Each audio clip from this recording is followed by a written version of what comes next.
केवल कंकु चढ़ाने पर, चावल चढ़ाने पर, उनके ऊपर दूध चढ़ाने पर ही हम ना रह जाएं। बस हम भगवान को माने अच्छी बात है, किंतु हम भगवान की भी माने। भगवान को मानना अलग बात है और भगवान की मानना अलग बात है। इसलिए मैं बार बार कथा में कहता हूं, आप व्यक्ति विशेष पर ध्यान मत दीजिए, आप व्यक्ति विशेष पर ध्यान मत दीजिए, आप ग्रंथ पर ध्यान दीजिए, आप शास्त्र पर ध्यान दीजिए। भगवान श्री कृष्ण स्वयं यदि ये कह सकते हैं कि अर्जुन मैं गलत हो सकता हूं, किंतु तस्मात् शास्त्रम प्रमाणम, कितनी बड़ी बात भगवान श्री कृष्ण ने कह दी। और हम आजकल के गुरुओं को, संतों को देखकर कुछ भी अपना जीवन शुरू कर देते हैं, और जब वो कुछ गलत कह जाते हैं तो हमको भी उसका भाग भोगना पड़ता है। होता है कि नहीं? आप किसी एक संत को जय जयकार करके गादी पर बिठा दिया, वो जो कहे वो मानने लग गए, 4 साल बाद अगर वो गलत हो गया तो उसका जिम्मेदार कौन? वह भी तो आखिर को एक मानव है, क्या वो गलत नहीं हो सकता? अरे हमारे यहां जब बुद्धावतार गलत हो सकता है, प्रमाण है। 24 अवतारों में बुद्ध अवतार है या नहीं? और कितने वैष्णव, कितने सनातनी अपने घर में बुद्ध भगवान का पूजन कर रहे हैं, बताओ क्यों नहीं कर रहे हैं? क्योंकि शास्त्र जहां प्रमाण नहीं है वहां हमने उसको स्वीकार नहीं किया है।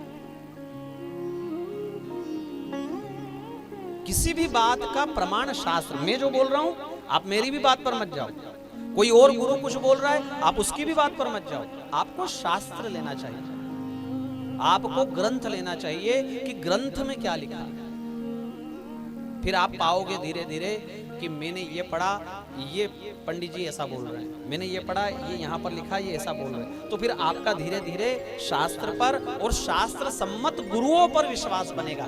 अभी बिल्कुल विपरीत चाल चल रही है, अभी भेड़ चाल क्या चल रही है? बिल्कुल विपरीत। जो शास्त्र का जितना विपरीत बोल पा रहा है आज उसकी जय जयकार हो रही है, क्योंकि ये कलयुग का प्रत्यक्ष प्रमाण है ना, कलयुग का दोष है। किसकी जय जयकार होगी? जो शास्त्र के विपरीत आचरण करेगा, जो शास्त्र के विपरीत बोलेगा। भाई शास्त्र ने जो कहा है वो यदि आप कहोगे तो आपकी दुकान चलेगी थोड़ी। और जैसे ही आपने अपनी लाइन बदली, कुछ विलक कहना शुरू किया, कुछ अलग से एक्सपेरिमेंट किया, तो आपकी दुकान चल निकलेगी।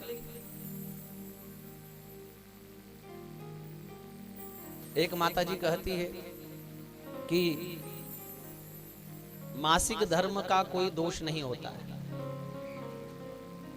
और ये वही है जिनको आपने सर्वे सर्वा बना करके व्यास गादी पर बिठा दिया। आज वो क्या कह रही है कि मासिक धर्म कुछ नहीं होता है, इसका कोई दोष नहीं है। बताओ, कल तो हमने ये बात कही थी शायद परसों आपसे, और आज उनका ये स्टेटमेंट आया है। इसका अर्थ है कि उन्होंने कई बार व्यासपीठ पर भागवत जी सुना दी होगी मासिक धर्म। इसका दोषी कौन? इसलिए शास्त्र प्रमाण रखिए, ना हमारी बात ना उनकी बात, शास्त्र। हमारे यहाँ एक धर्म है जिन्होंने किसी एक व्यक्ति को गुरु नहीं बनाया। क्या कहा? गुरु मानिए ग्रंथ। सिख संप्रदाय हमारा जो है, जिनको हमारे हिंदुओं का बड़ा भाई कहा जाता है, उन्होंने क्या कहा है? गुरु मानिए ग्रंथ। तो क्या ये हमारे यहाँ नहीं है? हमारे यहाँ तो शुरू से यही बात है। जब गीता जी में स्वयं श्री कृष्ण कह रहे हैं अर्जुन को, तस्मात् शास्त्रम प्रमाणम, मेरी बात पर मत जाओ अर्जुन, शास्त्र ने जो कहा है उसका अनुसरण कीजिए। हाँ, ये संभव है कि आपको शास्त्र की कोई एक बात समझ में ना आए, ये संभव है कि आपकी मति में शास्त्र की कोई बात एकाद ना बैठे, ये संभव है, इसको हम स्वीकार कर रहे हैं। किंतु आप तब ये देखिए कि ज्यादातर बात तो साइंटिफिक है ना। हमारे भागवत की, हमारे वेदों की अधिकांश बातें, 99% बातें तो साइंटिफिक है। यदि वो प्रमाणोक्त है तो 1% बात जो हमारी मति में नहीं घुस रही है, उसके लिए हम स्वीकार, बाध्यता है हमारी कि शायद आज ये बात हमको समझ में नहीं आ रही है, 10 साल बाद आ जाएगी, किंतु हम, हमारे ग्रंथ ने जो कहा है उसको छोड़ेंगे नहीं। ये जिज्ञासा, ये परिपक्वता, ये भक्ति का मूल है। 4 प्रकार के भक्त है, अर्थार्थी, जिज्ञासु, शरणार्थी, भयभीत जो है, जिसको भय हुआ है वो भगवान के शरण में जाए। अर्थार्थी, जिसको पैसा चाहिए वो भगवान के शरण में जाए, अपनी कामनाओं की पूर्ति करने वाले। जिज्ञासु, कहां से ये संसार है, ऐसे जिज्ञासु लोग भगवान के शरण में जाए। और मोक्ष को प्राप्त करने वाले। 4 प्रकार के भक्त होते हैं। हम जो श्रेणी में आ रहे हैं, आप अपने आप को जिस श्रेणी में रखना चाहो रखो, किंतु प्रमाण रखिए शास्त्र। इसलिए भागवत पढ़िए, शिव पुराण पढ़िए, सुनने से पहले पढ़िए उसको। हमारे यहाँ बाध्यता दे दी गई है कि बोले भागवत जी पढ़नी है तो दीपक लगाना पड़ेगा और आसन बिछाना पड़ेगा और सुबह ही पड़ेगा। अब बताओ, ऐसे में कोई बुजुर्ग जिसको नहाने का ही ना हो 8 दिन, कोई बीमार हो बेचारा, कैसे पढ़ेगा वो? पढ़ ही नहीं पाएगा। दोनों में अंतर है। सही प्रकार से इन चीजों को समझिए। अनुष्ठानात्मक करना है आपको। आपको भागवत जी से कुछ चाहिए, आपका कोई संकल्प है, मेरी इच्छा की पूर्ति हो, तो आपको दीपक भी लगाना पड़ेगा, नहाना भी पड़ेगा, भागवत जी का पूजन भी करना पड़ेगा, परिक्रमा भी लगानी पड़ेगी, कुशा के आसन पर बैठकर पाठ करना पड़ेगा।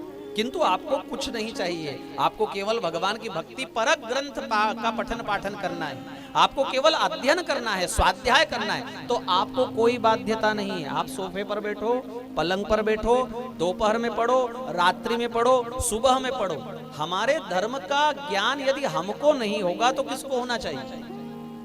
एक मुस्लिम भाई को कुरान का ज्ञान मिलेगा, एक ईसाई को उसके क्रिश्चियन उसकी बाइबिल का उसको ज्ञान मिलेगा। किंतु हमारे लोग ऐसे हैं, उनको ये नहीं पता गीता और भागवत में अंतर क्या है। कहां तक गए? पढ़ने तो बहुत दूर की बात। 7 दिन हम कथा करते हैं किसी गांव में, किसी शहर में, और संचालन करने वाला हाथ में माइक लेकर कहता है कि 7 दिन गुरुजी ने हमको बहुत अच्छी गीता जी सुनाई, तो हम हमारा सिर ठोक लेते हैं कि क्या सुनाया इसको, क्यों उल्टे घरे पर पानी डाला हमने। ये नहीं पता लोगों को गीता जी क्या है और भागवत जी क्या है। बड़ा लाज का विषय है, विनोद का नहीं। दया आती है कि हम कहां जा रहे हैं।